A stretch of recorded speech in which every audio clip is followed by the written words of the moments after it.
बात जब दुनिया के सबसे बड़े सड़क नेटवर्क की होती है तो भारत का नाम भी इसमें शामिल होता है।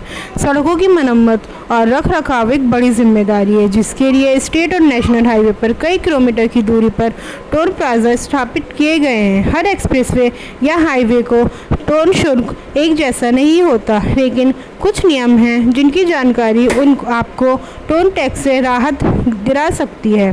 तो NHAI के नियम आपको क्या बताते हैं? भारत के स्टेट, नेशनल हाईवे और एक्सप्रेसवे से रोज़ाना करोड़ों गाड़ियां गुजरती हैं और टोल प्लाजा पर वाहन चालकों को टोल टैक्स चुकाना पड़ता है। कभी कभी लंबी लाइनों के कारण लोगों को परेशानी का सामना भी करना पड़ता है।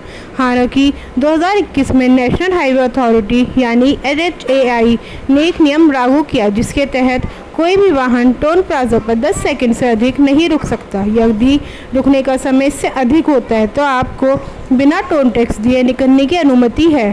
और अगर टोल प्लाजा पर भीड़ ज़्यादा हो तो उसके लिए क्या नियम है, तो बताते हैं हम आपको।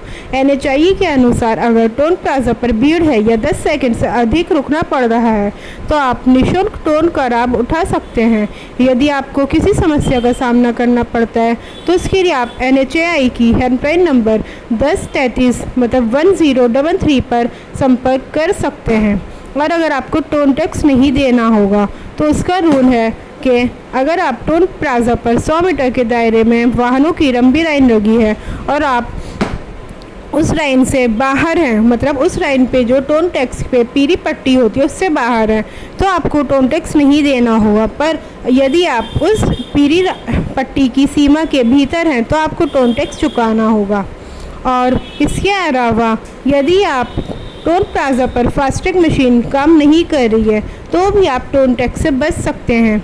और दोस्तों, इन नियमों की जानकारी के अभाव में अक्सर हम टोल दे देते हैं, पर अगर आपको इन नियमों की जानकारी होगी तो इन सब कारणों में, इन सब सिचुएशन में आप बिना टोल टैक्स दिए टोल प्लाजा को क्रॉस करके अपने आगे रास्ते पर जा सकते हैं। आपको ये जानकारी कैसी लगी हमें कमेंट्स में ज़रूर बताइए, और आप किस बारे में आगे और जानना चाहते हैं वो भी बताइए। Thank you.